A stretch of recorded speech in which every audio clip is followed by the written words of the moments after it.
Concernant la vue 3D, si je vais sur la vue 3D, je constate ici que nous sommes en vue axonométrique. C'est-à-dire que je n'ai pas la possibilité de modifier ou d'aller sur une autre perspective. On constate aussi que je suis à l'échelle et 1/100. C'est-à-dire que je pourrais imprimer ce plan à l'échelle et le culcher. Mais si je souhaite avoir un autre point de vue, donc avoir une perspective différente, une vue en perspective, eh bien je vais pouvoir la réaliser à partir du plan du rez-de-chaussée. Donc on va dans plan du rez-de-chaussée, et dans l'onglet vue, j'ai ici une caméra. Alors je vais zoomer dessus, voilà, onglet vue, vue 3D, je déroule et j'ai la possibilité de placer une caméra. Je la sélectionne et je vais la positionner par exemple ici sur mon plan. Premier clic pour la positionner. Le deuxième clic, lui, il va servir à positionner en fait l'angle de vue ici de notre bâtiment. J'ai clic gauche et là on voit apparaître tout de suite notre perspective. Alors si je retourne dans la vue du rez-de-chaussée, je ne vois plus apparaître ma caméra et je ne peux pas modifier l'angle de vue. Alors la possibilité que j'ai, c'est de retourner dans la vue 3D, que je viens de créer du coup ici, de sélectionner le rectangle autour de cette vue et de me repositionner dans rez-de-chaussée. Et là je vois bien la caméra apparaître. Alors pour éviter cet aller-retour, là j'ai cliqué gauche ici pour faire disparaître la caméra. J'ai la possibilité, en cliquant juste une seule fois sur la vue 3D, si je clique 2 fois, je vais faire apparaître cette nouvelle vue. Donc un clic et clic droit.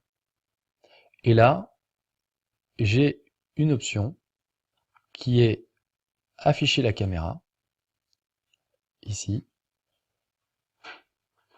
Et j'ai la possibilité du coup de la faire apparaître, comme ceci. Donc là, je vais pouvoir modifier mon point de vue, modifier ma perspective. Ce qui va impacter directement cette vue. Alors ici, on constate que je ne vois pas l'ensemble de mon bâtiment. Et d'ailleurs, ça pourrait être le cas, si je retourne dans la vue 3D, et que je fais apparaître la caméra, si j'ai une rue passante juste ici. Juste devant la rue. Donc je ne peux pas positionner ma caméra autrement, puisque je suis limité par l'accès. Donc, un peu à l'image de la photo, j'ai la possibilité de jouer sur ce qu'on appelle la focale. C'est-à-dire d'agrandir ici l'angle de ces deux traits, ici et ici. Pour cela, je vais dans la vue 3D, celle que je viens de créer. Et alors vous allez voir, la manip n'est pas si évidente que ça.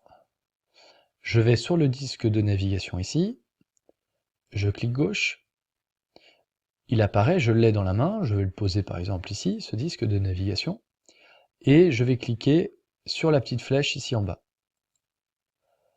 Et là, j'ai augmenté ou réduire la distance focale. Eh bien, j'ai juste à cliquer dessus et à me positionner sur mon écran. Alors c'est pas évident en écran inversé de le voir, mais je l'ai entre les mains, la possibilité de modifier. Eh bien je vais cliquer et faire hop, en avant, en arrière, tout en restant cliqué sur le gauche, pour jouer sur la focale, c'est-à-dire de passer d'un angle normal, 25 à par exemple 50 mm ici. Voilà.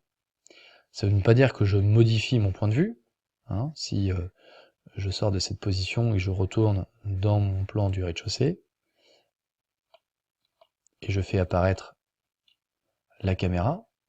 Je vous rappelle, un premier clic sur la vue 3D, un clic droit et afficher la caméra. Voilà.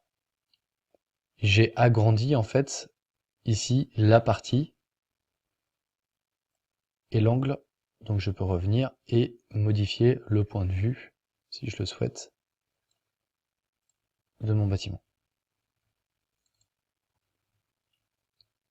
Le deuxième aspect concerne ici le cube.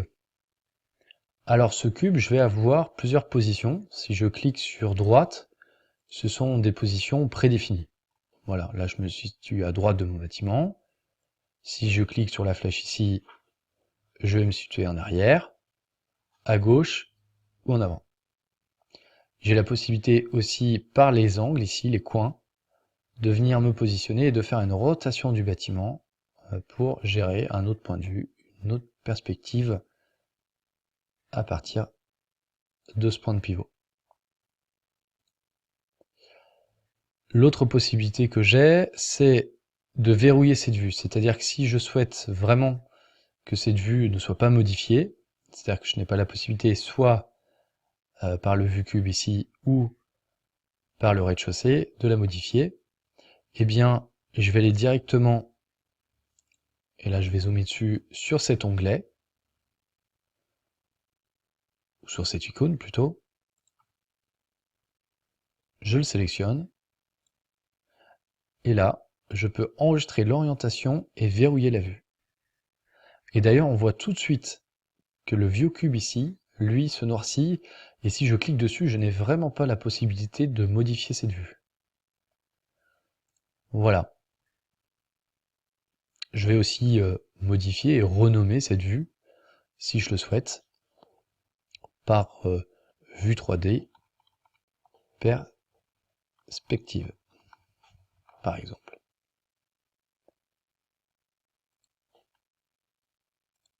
Voilà. Donc je vous invite à réaliser cette vue sur votre projet, telle que je vous l'ai présentée ici, et bien évidemment en pensant bien à verrouiller cette vue.